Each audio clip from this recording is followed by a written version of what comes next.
अतर काज़मी साहब भी हमारे साथ मौजूद हैं। अतर साहब, ये जो कुछ भी हुआ है ये पाकिस्तान तहरीक इंसाफ के लिए एक बहुत बड़ी एम्बैरसमेंट है, बिकॉज वो इस केस के ऊपर बहुत डिपेंड कर रहे थे। शहजाद अकबर साहब, शहबाज गिल साहब, फवाद चौधरी साहब, इन लोगों ने काफ़ी प्रेस कॉन्फ्रेंसेस की इस इशू के ऊपर, और उनको ये लगता था कि बरतानिया का जो अदालती निज़ाम है वहाँ से इस मामले को जो है वो सुरखरू होंगे, और जो करप्शन के इल्ज़ाम हैं शहबाज शरीफ के ऊपर, उसके ऊपर एक बहुत बड़ा फैसला जो है वो आएगा। एक्सपेक्ट कर रहे थे वो इस बात को, लेकिन इसके बावजूद मतलब उस अखबार ने अब माफ़ी मांग ली है इस सारे मामले के ऊपर। ये कितना बड़ा धचका है पाकिस्तान तहरीक इंसाफ के लिए? देखें, ये क्या इस केस का कोई फैसला किसी अदालत से आया? कल जो माफ़ी मांगी गई है वो क्लियरली लिखा हुआ नहीं कि वो सिर्फ डिफिड के हवाले से है, डिपार्टमेंट फॉर इंटरनेशनल जो डेवलपमेंट है उसके फंड्स के हवाले से है। डेविड रोज ने आज भी अपनी ट्वीट के अंदर लिखा है कि जो एलिज्ड मनी लॉन्ड्रिंग है उसके ऊपर हमने कोई माफ़ी नहीं मांगी। देखें, अगर इस आर्टिकल में कुछ भी नहीं था तो फिर केस चलने देते, फिर फैसला आने देते अदालत का। कॉस्ट भी इन्होंने नहीं की। नॉर्मली ये होता है कि जो मुकदमा लेके आता है, अगर दूसरे का मुकदमा मजबूत हो तो फिर उसको कॉस्ट भी अदा करनी पड़ती है। ना कोई डैमेजेस पे किए गए हैं, ना खर्चा भी नहीं लिया गया, और उल्टा जो इनके ऊपर खर्चा पड़ा था वो खर्चा भी माफ नहीं हुआ जो पिछले महीने जो फैसला आया था। तो मुझे नहीं समझ आता कि इसमें कंफ्यूजन क्या है। बाकी जहां तक ये ताल्लुक है, उनके जो दीगर मुकदमात वगैरह हैं, दीगर केसेस जो नेशनल क्राइम एजेंसी ने वहां पे तहकीकात की, और अभी हमारे दोस्त बता रहे थे कि 7 ममालिक में अकाउंट्स चेक किए गए। क्या ये हमारे लिए फख्र की बात है कि पाकिस्तान का वज़ीर आज़म उसके 7 ममालिक में अकाउंट्स हैं? ये आप दुनिया का कोई ऐसा वज़ीर आज़म हो सकता है जिसके 7 ममालिक में उसके ख़ानदान के अकाउंट्स हों, और नेशनल क्राइम एजेंसी ने 2 साल उनके अकाउंट मुंजमद रखे? बड़ा क्वेश्चन तो ये है ना कि पाकिस्तान में जो हुक्मरान तबका है, इनके अकाउंट बरतानिया में कर रहे क्या हैं? वो बैन हुए या वो मुंजमद हुए, वो तो अगली बहस है। तो वो उनको वहां पे उन्होंने रखे हुए क्यों है अकाउंट्स? क्या ये सवाल बनता नहीं है? बाकी ये बिल्कुल क्लियर है, डेविड रोज ने बता दिया है, एक चीज के हवाले से मांगे, और उनकी अभी भी वो शाया हो चुकी है उनकी वेबसाइट के ऊपर लिखा हुआ है। अतर साहब, ये बताइए कि क्या किसी और मुल्क में अकाउंट्स रखना गैर कानूनी है? बिल्कुल बिल्कुल गैर कानूनी नहीं है जी, हर कोई रख सकता है। पर आपने जब सियासत इस मुल्क में करनी है, हुक्मरानी इस मुल्क में करनी है, हुक्मरानी उस मुल्क में करनी है कि जहां पे प्याज और अदरक के लिए एलसी नहीं खुल रही, डॉलर नहीं मिल रहे हैं, वो आपने हुकूमत चलानी है और खुद अपने अकाउंट्स मुल्क से बाहर रखने हैं। और जो आपने शुरू में जिक्र किया मलिक रियाज साहब का, मलिक रियाज साहब ने लंदन में किसकी प्रॉपर्टी खरीदी थी? ये समा न्यूज़ ही माजी में रिपोर्ट भी कर चुका है। तो मलिक रियाज साहब ने किसको फायदा पहुंचाया था? और मलिक रियाज साहब को अगर कोई जमीन दी गई तो वो सिंध में किसने जमीन दी है मलिक रियाज को? वहां पे तो पीडीएम की हुकूमत है, उनके इत्तेहादियों की हुकूमत है शहबाज शरीफ साहब की। तो बड़ा मसला तो वहां पे जो कितने हजार एकड़ जमीन दी गई, वो जो उस पे बहस चल रही है। वो जो विफाकी काबीना के सामने जो लिफाफे बंद करके सबसे अप्रूव करवाए गए थे, वो फायदा किसको पहुंचा था? देखें, मलिक रियाज साहब को अगर फायदा पहुंचा है तो ये हक है इस हुकूमत का कि उसके ऊपर केस करें, जिस तरह आपने भी जिक्र किया कि आप वो इस हवाले से मुकदमा लेके आ रहे हैं, तो ये तो बड़ी अच्छी बात है। देखें, अदालतों में चीजें आएंगी तो पता चल जाएगा। अतर साहब, मुझे इजाजत दीजिए सवाल करने की। आप समझ रहे हैं इस पूरे केस के अंदर एक अखबार ने माफी मांगी, आप खुद भी जर्नलिस्ट हैं, आई कैन अंडरस्टैंड कि ये कितनी एम्बैरेसिंग सिचुएशन होती है कि एक अखबार ने माफी मांग ली, अपना वो जो स्टोरी उन्होंने डाली थी वो उसे रिमूव करनी पड़ गई, एंड यू थिंक ये पाकिस्तान तहरीक इंसाफ के लिए बिल्कुल कोई एम्बैरेसमेंट नहीं है जिसके ऊपर एक्चुअली वो पॉइंट स्कोरिंग कर रहे थे? नहीं, पाकिस्तान तहरीक इंसाफ का तो इससे क्या ताल्लुक है? अखबार के लिए एम्बैरेसमेंट हो सकती है, कोई भी इदारा अगर खबर दे तो यकीनन खबर इस तरह देनी चाहिए, लेकिन जिस तरीके से पाकिस्तानी मीडिया उसको पोर्ट्रे कर रहा है, तो वो क्या वो उसी तरह पोर्ट्रे कर रहा है जिस तरह की वो खबर है। जिस तरह पहले वो कहा गया कि जी एनसीए में अदालत का फैसला आ गया, उस वक्त भी अदालत का कोई फैसला नहीं आया था और इंटरनेशनल सादिक और अमीन करार दे दिया गया। मसला ये है कि उनके ऊपर जो केसेस वगैरह हैं वो तो पाकिस्तान में तहरीक इंसाफ हो या कोई और उनके सियासी हरीफ हों, उनके पास तो बहुत मवाद है, वो इधर करते रहेंगे। बाकी हाँ, मैं आपसे करता हूँ कि उस अखबार ने माफी मांगी और वो अपनी खबर उतार दी। अताउल्लाह तारिर साहब, आपने गुफ्तगू सुनी, अतर साहब का ये मानना है कि इससे पाकिस्तान तहरीक इंसाफ को कोई नहीं फर्क पड़ता, वो बल्कि वो तो उस अखबार के लिए एम्बैरेसमेंट है, पीटीआई का तो कोई इस चीज से कोई लेना देना नहीं है। मुझे तो अतर काज़मी साहब की बातें सुन के लग रहा है कि माफी हमने मांगी है, और मुझे लग रहा है कि वो केस हमने वापस लिया और हमने डेली मेल के आगे हाथ जोड़े कि मैं माफ कर दो, हम गलत थे, आपकी स्टोरी ठीक थी। मुझे तो ये तासर मिल रहा है। देखिए, शहजाद अकबर का उस स्टोरी में क्या बतौर सोर्स कोट होना ये गलत है? उस स्टोरी के अंदर शहजाद अकबर बतौर सोर्स कोट हुआ है। मैं और शहजाद अकबर इकट्ठे बैठे थे हम टीवी के एक शो में, और वहां पे मैंने उन्हें पूछा, मैंने कहा भाईजान आपकी प्लांटेड स्टोरी है? तो उसने कहा कि हाँ प्लांटेड नहीं है, मैं सोर्स कोट हुआ हूं, मैं डेविड रोज के साथ राब्ते में था। फिर मुझे ये बताएं, डेविड रोज लाहौर आता है, उसको सरकारी प्रोटोकॉल के साथ कैंप जेल लाहौर का दौरा करवाया गया, क्या हर सहाफ़ी को ये सहूलत मुयस्सर है?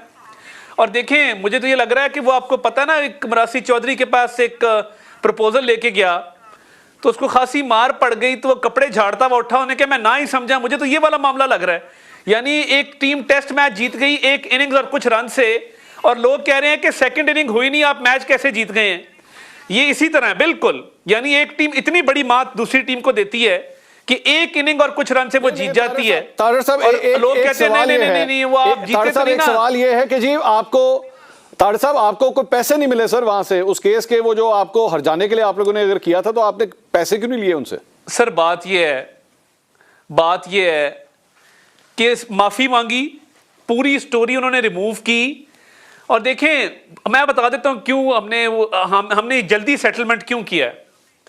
कल आपको पता है सुलेमान शहबाज साहब वापस पाकिस्तान तशरीफ ला रहे हैं, लंदन में रह के तमाम मामला वो देखते थे, तो ये जरूरी था कि उनके पाकिस्तान अराइवल से पहले इन मामलात को समेट लिया जाए। मगर मंसूर साहब, अफसोस की बात यह है कि जो ट्विस्ट और टर्न किया जा रहा है, अभी इमरान रियाज खान साहब बैठ के पूरी दलीलें दे रहे हैं कानून के ऊपर कि ये सेटलमेंट है, ये आउट ऑफ कोर्ट सेटलमेंट है, केस जीते नहीं। तारड़ साहब मेरी रिक्वेस्ट है, किसी और एंकर पर्सन का प्लीज नाम ना ले, अच्छा नहीं लगता, वो यहाँ मौजूद नहीं है, आप लाइन पे ले लेना, बात नहीं कर सकेंगे, प्लीज आप लाइन पे ले लें उनको। नहीं सर, नहीं ठीक है, मैं तो सिर्फ ये कह रहा हूं कि वो मौकफ क्या दे रहे हैं। हाँ चले ठीक है, उनकी और काजमी साहब की बात एक ही है, क्योंकि वो काजमी साहब वाली ही बात कर रहे हैं जो काजमी साहब ने यहां फरमाई है। तो देखें एलिगेशन क्या था कि 2005 के अर्थक्वेक का जो फंड पाकिस्तान आया उसको चोरी किया गया, उसको यूके भिजवाया गया, और यूके से टीटियां लगवा के उसको वापस पाकिस्तान भिजवाया गया।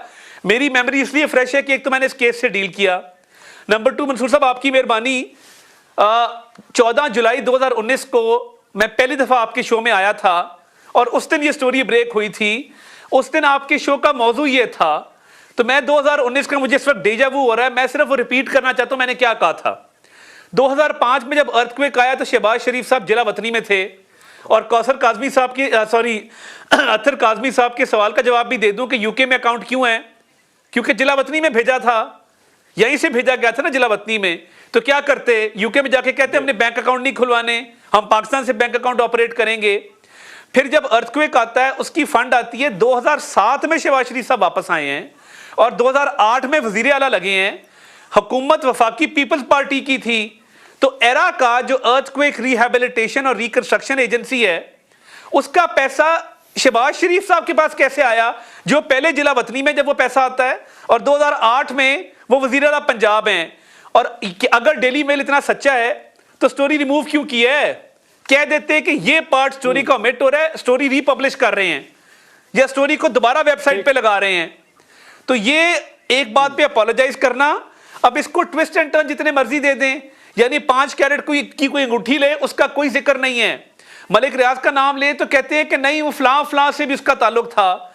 तो 5 कैरेट की अंगूठी तो किसी ने नहीं ली, घड़ियां तो किसी ने नहीं बेची। मगर अफसोस की बात यह है कि ये पाकिस्तान की इज्जत है कि आपने पाकिस्तान पे इल्जाम लगाया कि बाहर से जो एड आती है वो खा जाते हैं। आज पाकिस्तान ये मुकदमा जीता है, बाहर के एक मुल्क ने माफी मांगी है। एक मिनट ठहरिएगा। एक सर काजमी साहब, ये जो खबर अभी आपने सुनी है, मैं वैसे अगर आपका पॉलिटिकल एनालिसिस लूं, जो भी सूरत हाल पीडीएम की इस वक्त चल रही है, मैं जारी बात है माशी सूरत हाल काफ़ी ख़राब है, महंगाई की वजह से लोग परेशान है, हमारा करंट अकाउंट जो सिचुएशन है वो भी काफ़ी इस वक्त ढीली हुई है।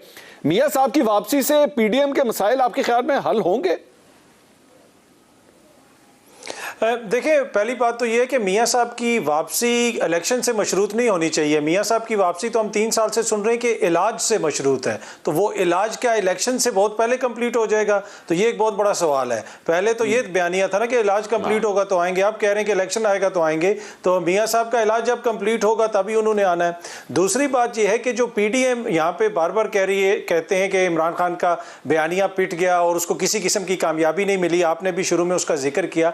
75% जो इंतखाबात हुए हैं उनमें पाकिस्तान तहरीक-ए-इंसाफ जीत रही है। जो बल्दियाती इंतखाबात कश्मीर में हुए हैं उसमें भी ओवरऑल सबसे ज़्यादा जो नशिस्तें हैं वो पाकिस्तान तहरीक-ए-इंसाफ की हैं। और इसी तरह अगर ये समझती है हुकूमत के खान साहब का बयानिया पिट गया है और वो गैर मकबूल हो गए, तो फिर तो बेहतरीन टाइम है कि ये इलेक्शन कॉल कर लें, अगले 2-3 महीने के अंदर इलेक्शन कर लें और फिर पता चल जाएगा। जहां तक पीडीएम की हालत है, पीडीएम की हालत तो आपको भी पता है, इस वक्त ये सारी जमातें मिलकर भी इलेक्शन में जाने के लिए तैयार नहीं हैं। ये इलेक्शन के ऊपर परवेज इलाही साहब क्यों नहीं मान रहे? फिर ये परवेज इलाही साहब क्यों नहीं मान रहे? आखिर किस बात का इतना इंतजार है? तोड़ दें बैठ के, असेंबलियां खत्म कर दें, ये 4 महीने आगे क्यों ले जाना चाह रहे हैं? फिर वो उनके अपने रीजंस हो सकते हैं। मैं तो अभी फिलहाल पीडीएम की बात करूं। परवेज इलाही साहब तो कहते हैं हमने कोई तरक्याती मंसूबे वगैरह करने, और उनको भी 10 सीटों पे वजारत आला मिली भी है। मेरा नहीं ख्याल कि अगली 100 साल में भी किसी बंदे को 10 सीटों पे वजारत आला मिल सकती है, तो शायद उनका ये भी हो कि इस दफ़ा मिली, आगे किधर मिलनी है, तो चलता रहे सिस्टम। तो उनका तो ये मसला हो सकता है। लेकिन प्रॉब्लम ये है कि परवेज इलाही के बराबर आ चुकी है पीडीएम। 13-14 जमातें और परवेज इलाही साहब की सियासत एक जितनी हो गई है काफ लीग की। इससे आप अंदाजा लगा लेना। और छोटी सी चीज एक ऐड कर दूंगा, ये बड़ा इंटरेस्टिंग पॉइंट है। ये तारड़ साहब के सामने रखते हैं ये कि बात यहां तक आ गई है कि परवेज इलाही साहब के ऊपर तकिया किया जा रहा है।